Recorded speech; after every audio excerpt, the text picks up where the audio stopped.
سابق وزیر اعظم عمران خان کی اڈیالہ جیل میں 29 جنوری کو کی گئی میڈیا سے گفتگو۔ مہذب دنیا میں ڈیفیمیشن یعنی حد کی عزت کی سزا جرمانے کے طور پر دی جاتی ہے، یہ ایک سول لائبلٹی ہے، لیکن پاکستان میں پیکا کا کالا قانون منظور کر کے ڈیفیمیشن کی سزا 5 سال کر دی گئی ہے۔ دنیا کی تاریخ میں پہلی مرتبہ سرکاری محکموں کی توہین پر بھی سزا سنائی جا رہی ہے۔ برطانیہ سمیت تمام ترقی یافتہ ممالک میں ڈیفیمیشن کی سزا جرمانے کے طور پر دی جاتی ہے، کیونکہ دنیا جمہوری اقدار اور آزادی اظہار رائے کو لے کر آگے کی طرف بڑھ رہی ہے، لیکن پاکستان میں ایسے غیر جمہوری قوانین منظور کر کے جمہوری اقدار کا گلا گھونٹا جا رہا ہے۔ آزادی اظہار رائے اور آزادی صحافت کا قتل کیا جا رہا ہے۔ اس سب کا مقصد یہی ہے کہ 8 فروری کی مینڈیٹ چوری سے لے کر عوام کے چار دیواری کا تقدس پامال کرنے تک، 9 مئی فالس فلیگ سے 26 نومبر قتل عام تک جو بھی ظلم و بربریت کی گئی، اس پر کسی کو آواز اٹھانے کی جرت نہ ہو۔ اس کٹ پتلی حکومت نے سوائے غیر قانونی ترامیم کے ذریعے عوامی بنیادی حقوق کی توہین کرنے کے کوئی دوسرا کارنامہ نہیں کیا۔ 26ویں آئینی ترمیم کے ذریعے عدلیہ کے پر کاٹے گئے۔ اسلام آباد ہائی کورٹ میں سینئر ججز کی موجودگی کے باوجود باہر سے چیف جسٹس کی تقرری کرنے کی کوشش کی جا رہی ہے، جو قاضی فائز عیسیٰ پارٹ 2 ثابت ہوگا۔ ہم اس طرح ججز کی تقرری کی بھرپور مذمت کرتے ہیں۔ چیف الیکشن کمشنر کے عہدے پر تقرری بھی میرٹ کی بنیادوں پر ہونی چاہیے، ورنہ سکندر سلطان راجہ جیسے گھناؤنے کردار جنم لیتے ہیں جو عوام کے بجائے اسٹیبلشمنٹ کی خدمت کا فریضہ سر انجام دیتے ہیں۔ سکندر سلطان راجہ آرٹیکل 6 کا مستحق ہے، کیونکہ اس نے عوام کا مینڈیٹ دن دہاڑے چوری کر کے فارم 47 کی حکومت کی سہولت کاری کی۔ 8 فروری کو ملک بھر میں یوم سیاہ منایا جائے گا۔ اس دن عوامی مینڈیٹ پر شب خون مارا گیا۔ پہلے انتخابات کو ملتوی کر دیا گیا۔ 9 مئی کا ڈرامہ رچایا گیا تاکہ تحریک انصاف کو کچلا جا سکے۔ اس کے باوجود عوام نے جوک در جوک نکل کر تحریک انصاف کو ووٹ ڈالے، مگر نتائج کو بے شرمی اور بے دردی سے بدل کر ملک کو اندھیروں میں دھکیل دیا گیا۔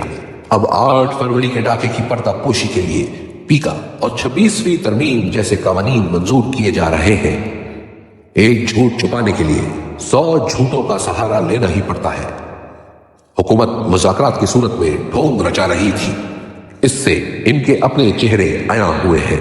یہ کبھی نہیں چاہیں گے کہ جوڈیشل کمیشن بنے اور 9 مئی یا 26 نومبر کی تحقیقات ہو، کیونکہ اس سے سچ سامنے آ جائے گا، اور یہ اندر سے خوف زدہ ہے، کیونکہ سچ یہی ہے کہ یہ خود ان واقعات میں ملوث ہے۔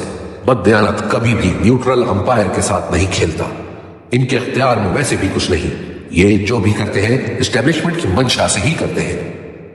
قرآن میں امر بالمعروف و نہی عن المنکر کا بار بار ذکر آیا ہے کہ اچھائی کا ساتھ دو اور برائی کے خلاف ڈٹ جاؤ۔ جمہوریت کی بنیاد اخلاقیات پر ہی ہے۔ اللہ پاک نے منافق کی نشانی بیان کی ہے کہ وہ برائی کے ساتھ کھڑا ہوتا ہے۔ جو لوگ منافق ہوتے ہیں ان کے لیے دنیا اور آخرت میں رسوائی ہے۔ بغیرتی اور ڈھٹائی کا کوئی توڑ نہیں ہے۔ لا الہ الا اللہ انسان میں غیرت بیدار کرتا ہے۔ بغیرت انسان اللہ کے سوا دوسروں کے سامنے ہاتھ پھیلاتا ہے۔ ایک قوم صرف غیرت پر کھڑی ہوتی ہے اور ترقی کرتی ہے۔ بغیرت انسان یا قوم صرف بھیک مانگتی رہ جاتی ہے۔ کوئی بھی قوم صرف انصاف اور قانون کی حکمرانی سے آگے بڑھ سکتی ہے۔ انصاف وہی لوگ دیتے ہیں جن میں اخلاقیات زندہ ہو۔ مدینہ کی ریاست انہی اصولوں پر کھڑی ہوئی تھی، اور پھر مسلمانوں نے پوری دنیا میں حکومت کی۔ ہمیں بھی اگر اپنی سمت کا درست تعین کرنا ہے تو اخلاقی تربیت پر توجہ دینی ہوگی، بنیادی انسانی حقوق کا تحفظ کرنا ہوگا اور انسانی جان کی قدر کرنی ہوگی، ورنہ ہمارا مستقبل روشن نہیں ہو سکے گا۔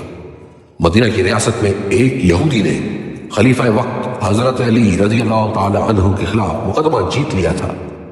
انصاف کے یہ اصول اسلامی معاشرے کی حقیقی روایات ہیں جنہیں ہم فراموش کر چکے ہیں۔ اسلام اور جمہوریت کے اصولوں کو فراموش کرنے کی وجہ سے ہی ہماری معاشرت اور معیشت دونوں تباہ ہیں۔ اگر ہم حقیقی آزادی حاصل کرنا چاہتے ہیں تو ہمیں انہی اصولوں کو اپنا کر اپنی جدوجہد جاری رکھنی ہوگی۔ جو انسان بے خوف ہو کر صرف اللہ سے ڈرتا ہے وہی کامیاب ہوتا ہے۔ جو خوف زدہ رہتا ہے وہ کبھی کامیاب انسان نہیں بن سکتا۔ جو انسان کبھی ہار نہیں مانتا وہی مراد پاتا ہے، لہذا میری قوم نے کبھی ہار نہیں مانی۔